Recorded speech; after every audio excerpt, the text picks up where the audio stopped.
Al día siguiente, queriendo saber de cierto la causa por la cual le acusaban los judíos, le soltó de las cadenas y mandó venir a los principales sacerdotes y a todo el concilio, y sacando a Pablo le presentó ante ellos. Entonces Pablo, mirando fijamente al concilio, dijo: varones hermanos, yo con toda buena conciencia he vivido delante de Dios hasta el día de hoy. Este es un balde de agua, ¿qué? Este es un balde de agua para los judíos. Este es un balde de agua. Mira la palabra que utiliza Pablo. Yo con toda buena conciencia he vivido delante de Dios hasta hoy. Wow. Aquí tienes que examinar esta palabra de Pablo, porque dice yo con toda buena conciencia. Yo con toda buena conciencia he vivido delante de Dios. Aquí tiene que ver, hermanos, no con que tú te estés calificando, no con que tú te estés calificando como una persona que sabe lo que hace, que tienes un buen criterio de moralidad. No. Aquí está Pablo, está diciendo que en su conciencia no hay ninguna falta de desobediencia, se puede decir, a Dios, que tiene el conocimiento pleno de parte del Espíritu de Dios, porque Pablo mismo escribió, ¿no?, que si nuestra conciencia no nos declara culpables, mayor que nuestra conciencia es Dios. Pero aún nuestra conciencia nos ayuda para darnos cuenta a veces cuando estamos mal, ¿no? ¿Sí? Y lo que Pablo está diciendo, miren, hermanos, yo estoy limpio de mi conciencia. Yo puedo morir tranquilo este momento, ya puedo morir. Pero yo estoy tranquilo de mi conciencia, que me he comportado obedientemente al Señor. Que he vivido, o que como dice, yo con toda buena conciencia he vivido delante de Dios hasta el día de hoy. Y eso es un balde de agua fría a ellos. ¿Por qué? Porque lo están acusando de sedición, lo están acusando de que quebranta la ley, lo están acusando de que metió gentiles al templo, que ha blasfemado, que ha hecho, en fin, sacrilegio, que él es un rebelde contra Dios, que es alguien que adultera la ley de Dios. Y Pablo le dice, no, yo no soy eso que ustedes están diciendo. Ahora fíjense lo que acontece. Verso 2, el sumo sacerdote Ananías ordenó entonces a los que estaban junto a él que le golpeasen en la boca. Miren nomás la conciencia de Pablo contra la conciencia del sumo sacerdote. Le mandó golpear. Y eso no era bueno. Eso era malo, eso era perverso, que alguien te mandara a golpear. No era bíblico. Pero este hombre lo hizo. El sumo sacerdote lo hizo. Mandó golpearse a Pablo en la boca. Pablo apenas estaba hablando, dirigiéndose a ellos, cuando de repente, ¡pum!, le sonó el manazo, ¿no?, en la boca. Entonces Pablo le dijo, Dios te golpeará a ti, pared blanqueada. ¿Estás tú sentado para juzgarme conforme a la ley, y quebrantando la ley me mandas a golpear? O sea, tú estás ahí como para hacer un juicio correcto, divino, de parte de Dios, y me mandas a golpear. ¿Eso es la ley para ti? ¿Eso es ley? ¿Eso es de Dios lo que tú estás haciendo? Estás sentado en la silla, en el asiento para gobernar los decretos de Dios, y tú haces esto. ¿Dónde está tu conciencia, no? Imagínense.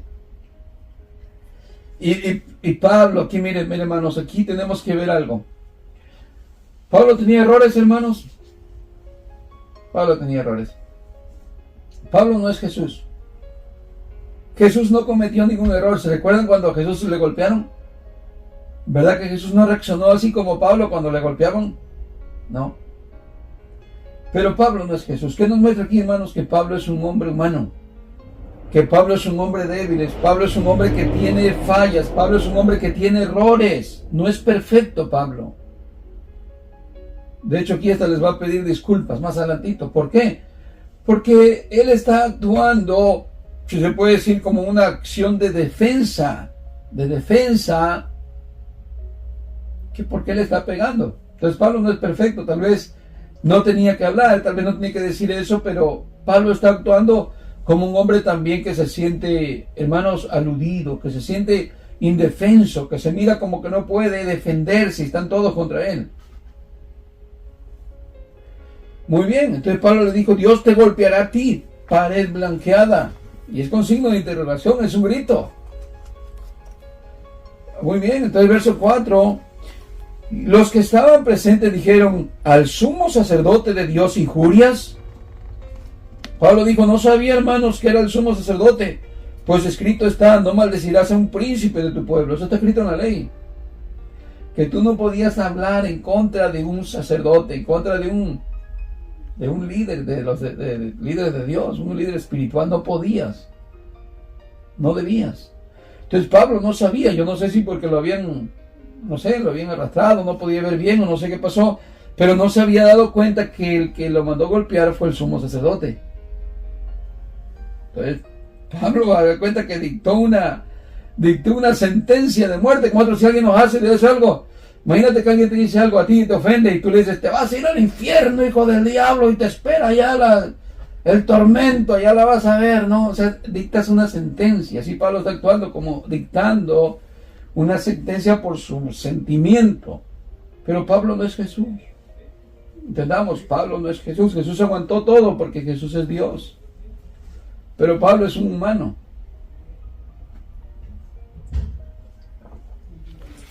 Así es que vemos ahí que le dicen los demás que estaban ahí, al sumo sacerdote Dios injurias. Pablo dijo, no sabía, hermanos, que era el sumo sacerdote, pues escrito está, no maldecirás a un príncipe de tu pueblo. O sea, él sabe todo acerca de eso, sabe todo de la ley. Entonces Pablo, notando que una parte era de saduceos y otra de fariseos, alzó la voz en el concilio, varones hermanos, yo soy fariseo, hijo de fariseo, acerca de la esperanza de la resurrección de los muertos, ¿se me juzga? aquí está bueno esto. Pablo es bien listo. Pablo no encuentra cómo defenderse, y después de haber hecho una sentencia ahí de muerte para el ¿cómo se llama? Para el sumo sacerdote, diciéndole, Dios te va a fulminar, vas a ver pared blanqueada, te va a caer un rayo del cielo, vas a ver. Bueno, después de ejecutar ese mal juicio, Pablo se dio cuenta que la reunión estaba dividida, que había dos grupos. ¿Un grupo de qué? De saduceos y un grupo de fariseos. Vamos a explicar. ¿Quién eran los fariseos? Los fariseos eran los más conocedores de la ley, los más apegados a la ley. De hecho, Pablo era fariseo, ¿se recuerdan? Fariseo de fariseo. Eran los que estaban velando siempre porque se cumpliera, digamos, entre comillas, estrictamente la ley. ¡No te lavaste las manos! ¿Se recuerdan cuando vinieron ante Jesús y le dijeron, tus discípulos no se lavan la mano? ¿Quiénes fueron los fariseos? Se reunían, siempre se reunían en la sinagoga, porque esos eran sus lugares de costumbre de ellos, de los fariseos. ¿Dónde? La sinagoga, porque era para estudiar la palabra, para estudiar. Por su parte, los saduceos no eran así. Ellos no les importaba mucho el estudio. Los saduceos, aunque eran minoría, la mayoría, escuchen, eran los fariseos, eran mayoría en número, pero los saduceos eran minoría, pero eran más poderosos porque venía de descendencia de gente de dinero, gente rica. Entonces ellos heredaban el cargo, la descendencia de sacerdotes, por, ¿cómo se puede decir? Por herencia. ¿Sí me entiende? Yo soy un saduceo, soy un sacerdote, soy rico, mi hijo va a heredar la misma posición. Mi hijo también va a ser saduceo, va a ser un sacerdote, o sumo sacerdote, tiene cargo aquí, tiene cargo allá. Y los saduceos eran los ricos, eran los que más poder tenían, más influencia. Eran los que tenían mucha comunión con Roma. En cuanto a negocios, para billetes, eran los saduceos los tramposos, eran los ricos del pueblo, los millonarios, pero ellos sí hacían negocios chuecos con los de Roma. De hecho, eran como siervos de Roma los saduceos. ¿Se entienden? ¿Sí? Pero se dicen que los saduceos, los sacerdotes, saduceos se robaban los diezmos, eran muy trácalas, y se robaban los diezmos, dicen, de los saduceos, por eso eran gente muy rica, porque también eran pues más liberales. Los fariseos eran los que siempre estaban como más apegados a la ley, al estudio, y los saduceos liberales y los más ricos y que le daban el cargo por herencia, no porque fueran convertidos, realmente entregados, así. ¿Se entendió? Entonces vemos ahí que Pablo dice, verso 6, entonces Pablo, notando que una parte era de saduceos y otra parte de fariseos, y mira la que se avienta Pablo, era muy lista, se avienta una bien buena. Y dice, hermanos, dice, alzó la voz otra vez, hermanos, yo soy fariseo, hijo de fariseo. Fíjense cómo se la avienta Pablo, como sabe que hay dos grupos. En primera, sabe que el grupo de fariseos es más grande en número. Dijo, aquí va a haber bronca. Aquí ahorita va a haber bronca porque va a haber bronca. ¿Por qué?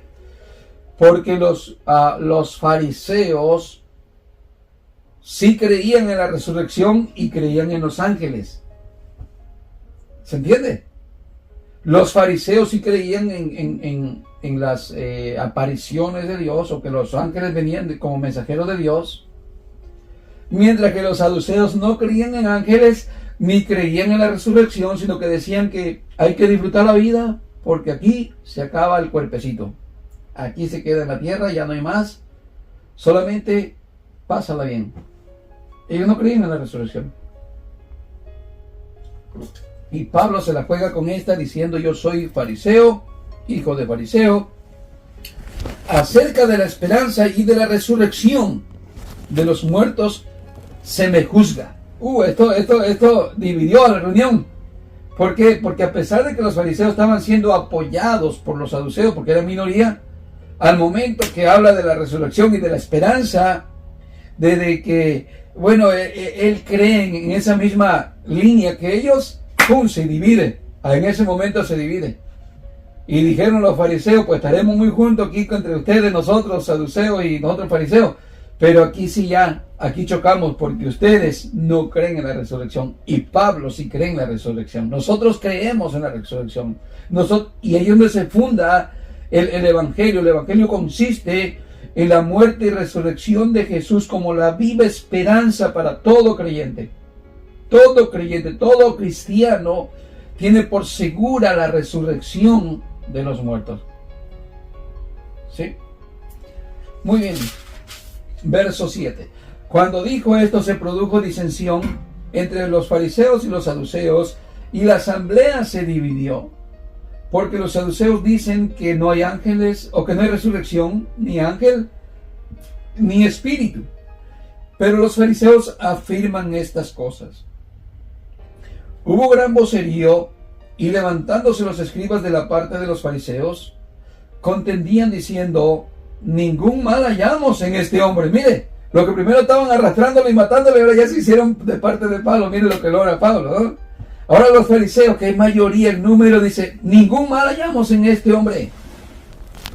Que si un espíritu le ha hablado, un ángel, no resistamos a Dios, hermano. Puede ser que le habló un ángel, puede ser que el espíritu de Dios le ha hablado. Ahora ellos mismos están abogando por Pablo. Miren además la tregua que se aventó Pablo, ¿no? Verso 10. No, verso 10. Y habiendo grande disensión, el tribuno, teniendo temor de que Pablo fuese despedazado por ellos, mandó que bajasen soldados y le arrebatasen de en medio de ellos, y le llevasen a la fortaleza. A la noche siguiente se le presentó el Señor y le dijo, ten ánimo, Pablo, pues como has testificado de mí en Jerusalén, así es necesario que testifiques también en Roma. Muy bien, está ahí. Veamos el capítulo 23, verso 10. Y habiendo grande disensión el tribuno, teniendo temor de que Pablo fuese despedazado por ellos, mandó que bajasen soldados y le arrebatasen de en medio de ellos. Sí, ve la furia que era que querían matarlo, querían hacerlo pedazos. Dice, y le arrebatasen de en medio de ellos y le llevasen a la fortaleza. A la noche siguiente se le presentó el Señor y le dijo, ten ánimo, Pablo, pues como has testificado de mí, Jerusalén, así es necesario que testifiques también en Roma. Bueno, vemos que ya Pablo utiliza su segunda vez, no tanto su conversión, pero habla de ese día cuando tiene el encuentro con el Señor para mostrarles no solamente su cambio de quién era y ahora quién es, a quién predica, sino quién era el que se le apareció, para predicarles que Jesús es el Mesías. Que vemos que Pablo es nuevamente encarcelado, tal vez un poquito desanimado, porque mire cómo le habla el Señor. Le digo, ten ánimo, Pablo, ten ánimo. En contexto, Pablo se esforzaba mucho por hablarle a su pueblo, a sus hermanos los judíos, aunque el Señor le decía, no, tú vas a ir a predicar a los gentiles. Pablo siempre entraba a las sinagogas, Pablo siempre buscaba la manera de predicarle a sus hermanos los gentiles por el amor que les tenía. Entonces, a tal grado que tal vez aquí, al ser despreciado por sus hermanos ahí, puede haber estado un poquito en desánimo, y el Señor le habla, ten ánimo, Pablo, pues como has testificado de mí, Jerusalén, así es necesario que testifiques también en Roma. Ahora vamos a ver el complot que los judíos traman contra Pablo. Verso 12. Venido el día, algunos de los judíos tomaron un complot y se juramentaron bajo maldición, diciendo que no comerían ni beberían hasta que se hubiese dado muerto a Pablo. Fíjese, se juramentaron. Dice el verso 13, eran más de 40 los que habían hecho esta conjuración, ¿sí? Los cuales fueron a los principales sacerdotes y a los ancianos y dijeron, nosotros nos hemos juramentado bajo maldición a no gustar nada hasta que hayamos dado muerte a Pablo. ¿Qué quiere decir eso de un juramento bajo maldición? Es como decir que me parte un rayo, o sea, como esperando de parte de Dios un juicio si ellos no logran su objetivo, que era que matar a Pablo. Y si no lo mataban, que esperaban un juicio de parte de Dios contra ellos, que los mataron un rayo, por decir así, si no lograban su objetivo. Pues estaban ayunando, estaban sin tomar agua, por decirlo así, con ese juramento, esperando hasta el juicio de Dios si ellos no lograban matar a Pablo. Miren nomás qué gran desprecio, qué gran ira, qué gran odio contra un hombre, contra un simple hombre que es Pablo. ¿Sí? Bueno, lo mismo hicieron con Jesús, ¿no? Lo mismito, cuando llevaron al juicio también igual, levantando falso testimonio, todo eso, igual hicieron a Esteban. Y con ira, igual mataron a Esteban, con ira condenaron a Jesús. Bueno, aquí vemos cómo los mismos judíos no sentían compasión ni por los mismos suyos. Muy bien. Verso 14, los cuales fueron a los principales sacerdotes y a los ancianos y dijeron, nosotros nos hemos juramentado bajo maldición a no gustar nada hasta que hayamos dado muerte a Pablo. Ahora pues, vosotros con el concilio, requerid al tribuno que le traiga mañana ante vosotros, como que queréis indagar alguna cosa más acerca de él, y nosotros estaremos listos para matarles antes que llegue. Mas el hijo de la hermana de Pablo, oyendo hablar de la celada, fue y entró en la fortaleza y dio aviso a Pablo. Muy bien, ¿qué vemos aquí? ¿Quién aparece aquí? Un sobrino de Pablo. No sabíamos que Pablo tenía una hermana. Mire, aquí apareció el sobrino de Pablo. Este escuchó la conversación, escuchó los planes de estos hombres que estaban maquinando y fue y se presentó, se va a presentar ante las autoridades, ante el centurión, para que lleve el mensaje al tribuno. Verso 17. Y Pablo, llamando a uno de los centuriones, dijo, lleva a este joven ante el tribuno, porque tiene cierto aviso que darle. Él entonces, tomándole, le llevó al tribuno y dijo, el preso Pablo me llamó y me rogó que trajese ante ti este joven, que tiene algo que hablarte. El tribuno, tomándole de la mano y retirándose aparte, le preguntó, ¿qué es lo que tienes que decirme? Él le dijo, los judíos han convenido en rogarte que mañana lleves a Pablo ante el concilio, como que van a inquirir en alguna cosa más cierta acerca de él. Pero tú no les creas, porque más de 40 hombres de ellos le acechan, los cuales se han juramentado bajo maldición a no comer ni beber hasta que hayan dado muerte, y ahora están listos esperando tu promesa. Entonces el tribuno despidió al joven, mandándole que a nadie dijese que le había dado aviso de esto. ¿Sí? ¿Cómo se llamaba el tribuno? Se llamaba Lisias. Bueno, muy bien. Entonces, verso 23. Y llamando a los centuriones, mandó que preparasen para la hora tercera de la noche 200 soldados y 70 jinetes y 2 lanceros para que fuesen a Cesarea.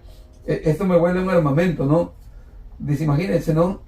200 soldados, por decir así. Y me dice, y llamando a 2 centuriones, que tienen cada uno 100 soldados, que preparasen, dice, a la hora tercera de la noche, 200 soldados, más 70 jinetes, y 2 tiradores al blanco. No, dice, y 200 lanceros, para que fuesen hasta Cesarea. O sea, van a transportar a Pablo de un lugar a otro, pero le van a jugar una ventaja a los judíos, ¿no? Lo van a sacar en la noche, en la madrugada a Pablo, sin que esto se den cuenta, pero va bien protegido Pablo.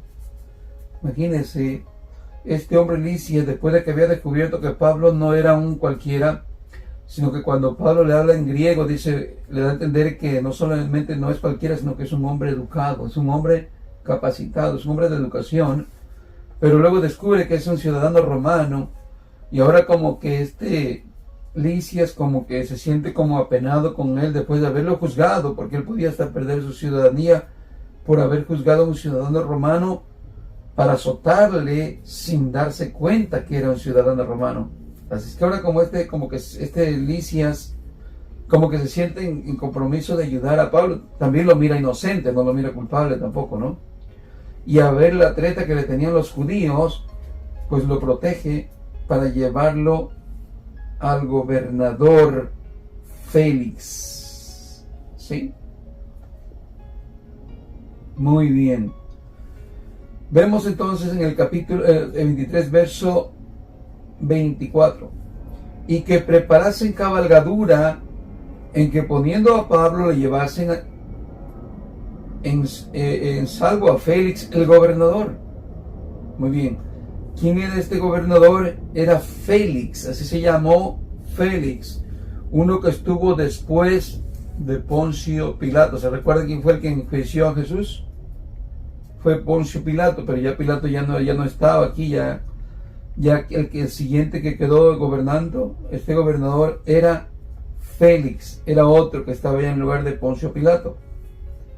Estaba a cargo ya de todas estas regiones de esta área, estaba encargado de ese, por decir así, esa, no sé cómo le llaman nosotros, esa jurisdicción, ¿no? Jurisdicción, algo así le llaman.